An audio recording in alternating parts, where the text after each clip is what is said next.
Hello out there, and welcome back to another episode of 2 Minute Emergency. I am your host, Dr. Leslie, board certified emergency physician, best-selling author, international speaker, and professional photographer. And I bring you these 2 minute emergencies to help keep you safe, healthy, and out of the emergency department.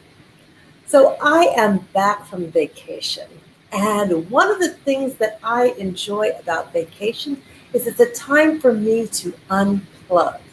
So I really don't pay much attention to news items, anything like that. I like to have peace and get away from everything. That's my definition of a vacation.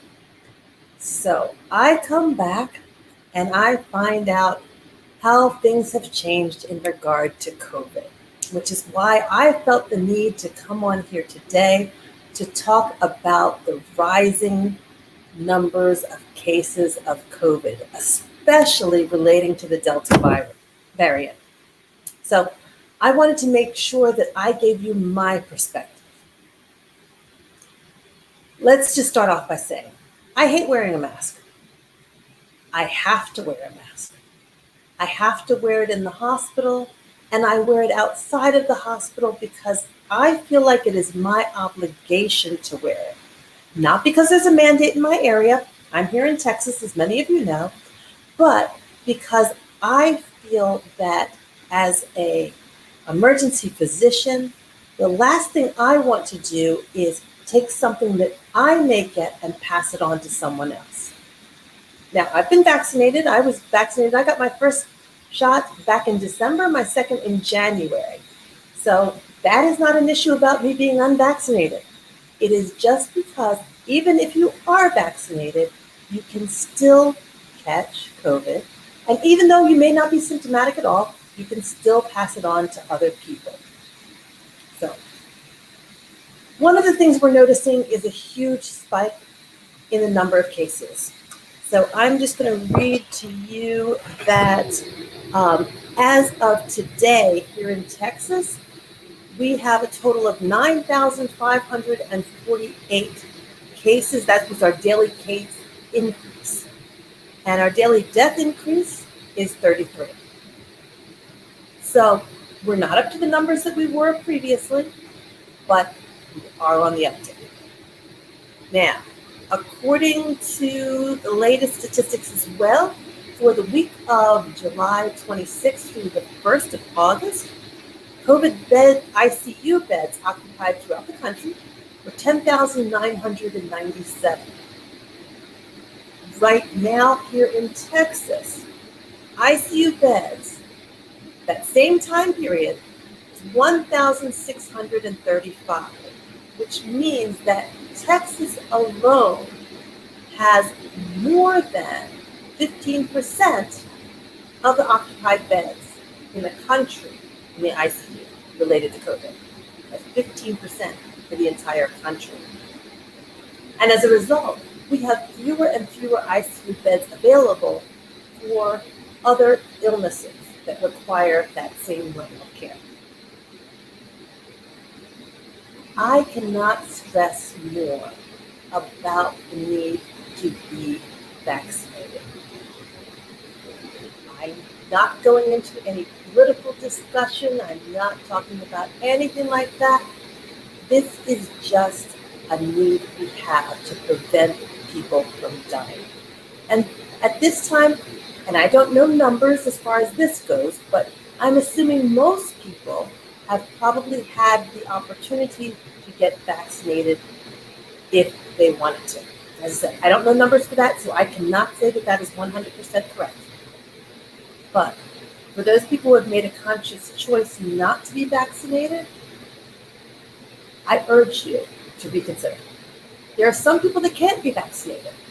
There are people who have other underlying conditions, have allergies related to the components that are found in the vaccines. I understand that completely. I have known of friends who have died because they didn't want to be vaccinated. And one of the things that's come to my attention is that more and more young people are being affected by the Delta variant. Now, there's a couple reasons for that. One reason is because many of our older citizens have been vaccinated, but it is still affecting children in a way that the first wave of COVID that came through was not. I myself recently saw a child who has COVID pneumonia, very ill. And that was my first time. I'm in a smaller community. So that was my first time seeing a child with that level of illness. I thank God that I haven't seen it before. Now, that's not saying I haven't seen children who have been positive, but not with that degree of illness. So our children are being affected. And so, once again, and I'm going to keep saying it over and over again, I urge people to get vaccinated. Now, I recently read something, and I look at all the news sources. You know, I'm not going to one or the other, and this was actually by a report that was today on Fox News. And they agree that this Delta variant is way more dangerous than the original strain. It's progressing quicker in hospitalized patients. It's responsible for 80% of the new cases. And they had a guest on which was saying that in the University of Alabama, for example, 97% of the hospitalized patients are unvaccinated. 97%. A vaccinated person is 8 times less likely to be infected in the first place. 25% less likely to become hospitalized, and 25% less likely to die as a result of COVID. Just like wearing masks. I don't like getting shots. Who does?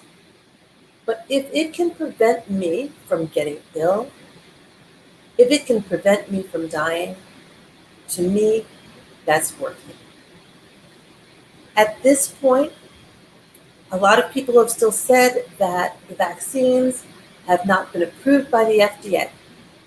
All right, that is correct.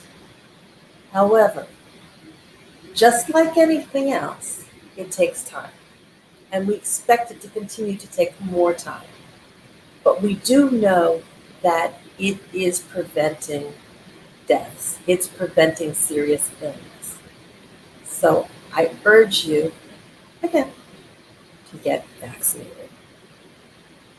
According to the CDC, someone actually I had a patient the other day that asked me a question. And they asked, all right, I have an allergy to bee stings. And I was told not to get the vaccination. So here's what was said initially. Initially, there was concern for anyone that has anaphylaxis, which is a severe allergic reaction to anything. You should not get the vaccine. That's what we were told initially. Now, I suffer from anaphylaxis to a couple of different things. And those things are all food items. Now, one of the things is coconut, another one is mollusks. I know that there are no ingredients in the vaccine that contain shellfish or mollusks in particular, or coconut for that matter. So I felt comfortable still taking the vaccine. Everyone has their own level of comfort, and I understand that as well. But since that time, it has been said that anyone who has environmental anaphylaxis, so we're talking about bee stings, we're talking about food, we're talking about other medications, it is safe, according to the CDC, to get vaccinated. Now, if you have an allergy to any of the components of the vaccine, that's a different story. Absolutely, under no circumstances should you get it.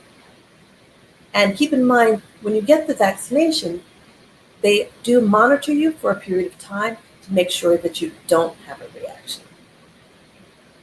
So I just wanted to give you this information today just to let you know where I am seeing the increase as well as the ongoing danger of COVID-19.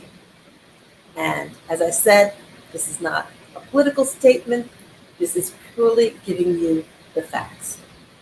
A matter of fact, just about 8 hours ago in New York City, they issued a mandate where in order to eat indoors or to go to a gym or other indoor activities, you must show proof that you've had at least one vaccine, one of the shots for your vaccination. And that was just approved 8 hours ago in New York.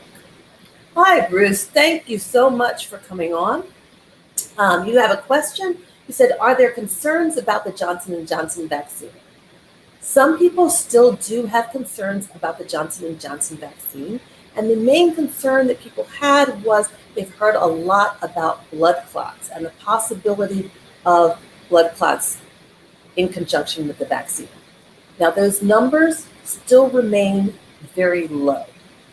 Most of the people that have had blood clots have had them because they have some other deficiency. When I say deficiency, I'm talking about there are deficiencies in our clotting cascade, which we all have, that cause them to have those blood clots.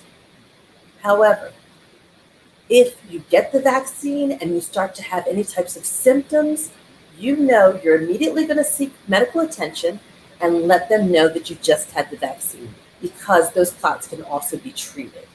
So I hope that answered your question, Bruce. Thank you so much for asking. This is from Gertrude, and she said she had to show her vaccine card this weekend for an event in New York. So that is something else that's interesting. As I said, this mandate was just started 8 hours ago, but some places for events have already been doing this. Does anyone else have any other questions? One of the other things I also saw is that some employers, some of the major businesses and companies are also now requiring their customers as well as their employees to wear masks. I know that I saw it for the Ford Motor Company. I saw that for Home Depot. There are many businesses that are starting that again. And there are some businesses which are even starting to require vaccinations among their employees. Now, think what you may. As I said, I do not think that this is a governmental conspiracy or anything to that effect. In my opinion, as I've stated before, I am operating from an unselfish mentality. There are some people who do operate from an egocentric mentality. But even if that's true, think about your own family members. Think about grandma. I've said from the beginning, the last thing that I want to do is kill grandma, which think about it's kind of ironic because I'm actually a grandmother myself, but we'll leave that alone.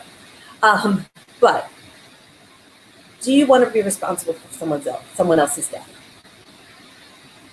It's just one way of looking at it. If I can do something very simple and get the vaccine to prevent someone else's death, I'm going to do it. Just like I'm going to continue to wear my mask, because if I can keep from spreading it to someone else. Now, I've never tested positive. As I said, I've been vaccinated since January. But if there's any way that I could possibly spread it, I don't want to be responsible for someone else. So I hope this provided you with some important information. Please feel free, if you have any additional questions, you can reach me on all social media at Dr. Leslie Sharp.